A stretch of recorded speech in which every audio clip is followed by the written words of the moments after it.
Hey, good morning, friends.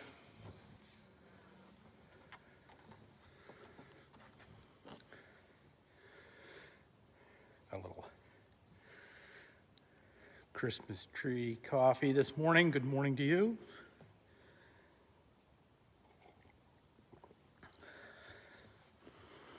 Good morning, Karen.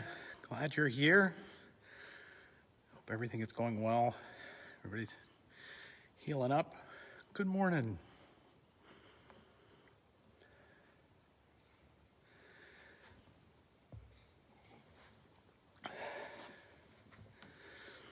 It's a good morning. We're in the sanctuary here this morning. We have our great friend Dennis over here, who's doing great work maintaining one of our instruments. He's a gift to us. So, good morning, everybody. See folks coming in. Hey, Linda, how are you? Good morning.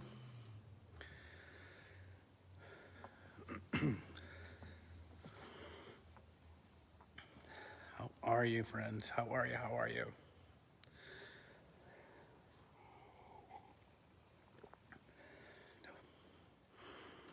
Don't mind me with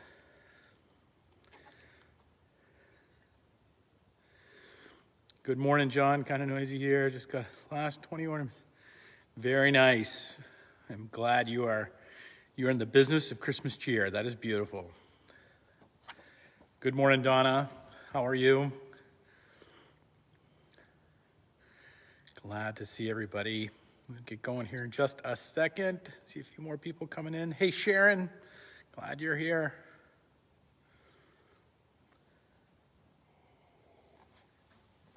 Sorry, I'm just sucking down the coffee, but like I needed one. Doing good. That is good news. Well, good morning, friends. It is the what are we? The ninth day of December. Holy smokes! It is the ninth day of December. It is this on this Thursday when we have this opportunity to gather and spend a moment together. So I want to this morning. Good morning, Cecile. Glad you're here. I want to take you on a little trip. We've just, our sanctuary is always, ritually greened. The first Sunday of Advent is what we take the opportunity to decorate our sanctuary, but it's also an evolving process, just like any time of preparation is. This time of Advent before Christmas is considered this time of preparation for the coming of the Christ child. And so we too prepare our worship space. We spend some time with it. So this week we've had additions coming along, and so I want to take you on a little journey because why? Well, we're pilgrims, gang. That's what we do. We journey. We travel through this world. So my hope is that I want to be able to, for those of you who might not be able to be here, but to come and see the beauty of this place and to take a little walk with you. So I'm here. Behind me is the front of our church and all that we've kind of come to decorate but it's throughout. And so we come first to the tree, and right up here is John sent a ornament. And so, John's been such a great friend and such a great part of this community, and wanted to make sure he saw that his ornament got, that his presence, even though, I know you're not nearby, but your presence is here and a part of this and this community. And so this morning we come to see and know the wider spectacle of the poinsettia. The poinsettia is one of these things, one of these symbols of the season that is always it's kind of mysterious in some ways of how we end up with poinsettias in our worship space. There's numerous stories behind it, but it is one of these things that are truly a part of this the tradition of this season. And we come through here, the beauty of that, to our Advent wreath. The Advent wreath is one of the oldest traditions of Christianity in keeping, and you can see where we are on to the third week. This week we will burn the candle of joy. We begin in hope. We came to the second week in peace, and the third week we come to the week of joy. And so this Sunday we will burn the pink candle, coming to joy. And then lastly, and this is what I want to spend a little time with this morning, is our creche scene. That this symbol and this sign and this telling of the story, this telling of the story of Christ, the telling of the story of the birth of Christ, that in fact, and if you don't know the history of the creche, it's interesting. But there was a crisis in about the 11th, 12th century, 13th century, where Christmas, if you can believe it, had become materialized. It was simply people giving gifts to one another, but the whole reason for the season, as you might have heard now, had fallen away. And a guy by the name of Francis, who lived in Assisi in Italy, Rosalia may know this story, that decided that people needed to know the reason to come back for this celebration, for their gift giving, and for all that they were doing in the merriment of the season. And so he began a tradition which would catch on as wildfire throughout Italy. And it was started first in 1223. So I want you to think about that. We're in 2021, so 1223. So 798 years ago. Did I get that right? I think so. 798 years ago, St. Francis set up this a living creche where he got different people to bless the. To come and play the different parts. And so he had this little theatric moment where there was this live tableau of the Christ child and Mary and the angels and the animals. This became the very notion that would spread like wildfire throughout Italy. Everybody wanted to have this story represented in their homes. And so the creation of these figurines began quickly and spread all over Europe. In fact, and it became a tradition that if it was not even it was not considered even really a proper Christian household at Christmas time unless you had not a tree, not a wreath even, but unless you had a creche. A scene depicting the birth of Christ. As we prepare for this season, as we get ready in our homes and we get ready for this, we have, as you can see, adorned our sanctuary in beauty and in hope and in grace, all the things that we hope for, that we take this time of. And we come to this time, we come to this moment, and we spend a little time on this creche. If you come to worship this Sunday, you will receive a little card like this that has on it this little poem by Sue Monk Kidd that I'm going to read to you in a moment about this tableau, about this time of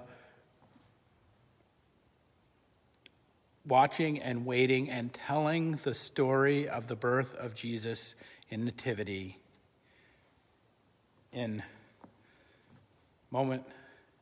each detail assembled here. So But so if you come, you'll get this little brush thing. And so whether you're keeping a creche in your home or whether it's not a tradition that you are keeping, but that you'll, and on the back will be an image of the creche so that you can keep it with you. And certainly, and if you'd like one, just send us a message. We'll send you one. That this keeping of the story is this marker of our pilgrim's journey. You see, I mean, it's all well and fine to be a pilgrim, right? I mean, it's all well and fine to understand we come from someplace, we've come into this world, we will journey through it for a while, and one day we will go home. But this journey has meaning, this journey has purpose, this journey has love and grace and peace and all that in it because of the marks that we hit along the way, the places that we visit, the people that we encounter, the way in which we find ourselves in the birth of Christ again and again and again in our lives. Not just in a moment, not just in a day, but not just in a particular season. But that once again, when we are broken and discouraged and the world has gone and our world has gone dark, there is a light of flame. There's a little birth of light which dispels all the darkness. And that's why we tell the story. That's why we keep this tableau. That's why we place it in our church to tell its story in picture and image. But also we place it in our homes that we might be reminded that this just isn't the churchy thing. It's not just the church journey, but it's our journey. It's our journey, yours and mine, as we walk out this pilgrimage. And we encounter the dark places in our lives. And we encounter the dark places of the world. And we find ourselves looking for a place and looking for light. And the birth of the Christ child comes. So I'm going to read you what is called the blessing of the creche. And I hope if you have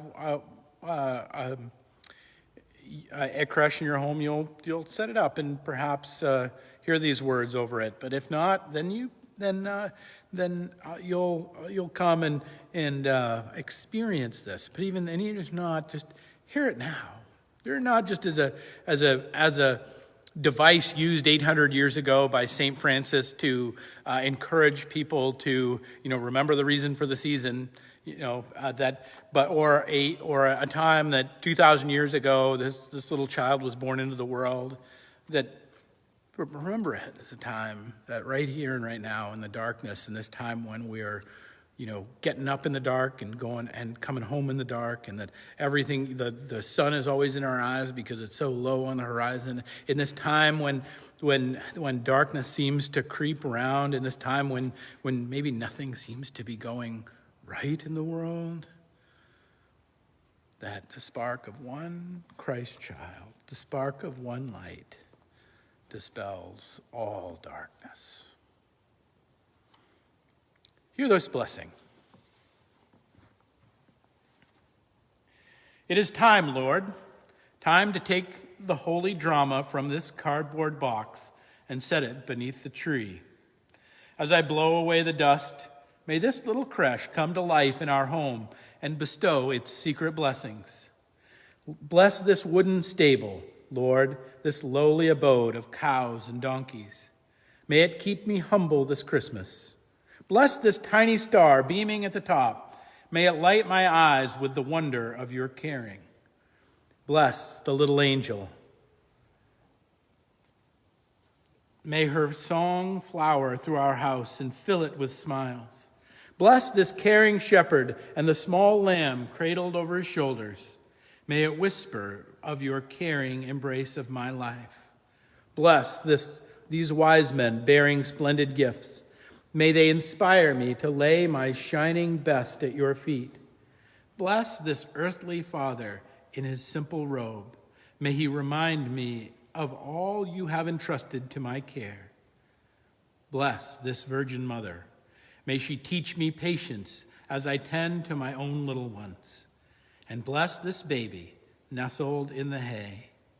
May the love he's brought to the earth that Bethlehem night so fill my heart with compassion and warmth that it becomes a Christmas gift to others. Now, this creche is here, Lord, and we are its holy participants. May your secret blessings come to us as a spark from your glory, a candle that never goes out. Amen.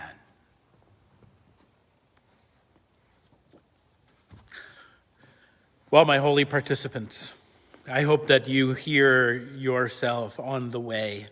I hope that you receive this blessing of the creche in your life that has been looked at and ogled at and pondered on and prayed over for 800 years of Christianity. I hope that you know that your holy participation in this season, though it may be hard, though it may not fill you with joy initially, comes to bring the holy spark. And so we set up our nativity.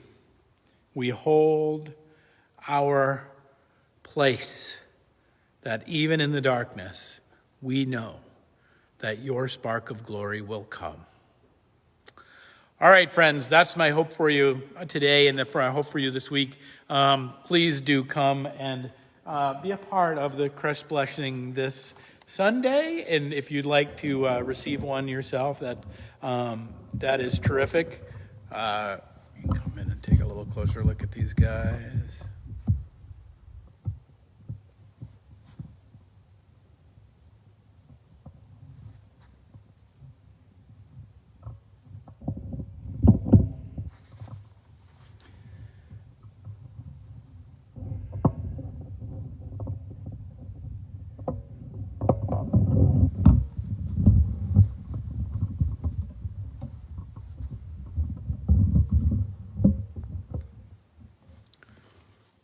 Peace and grace to you, my friends. We'll pick it up next week with another 11:11.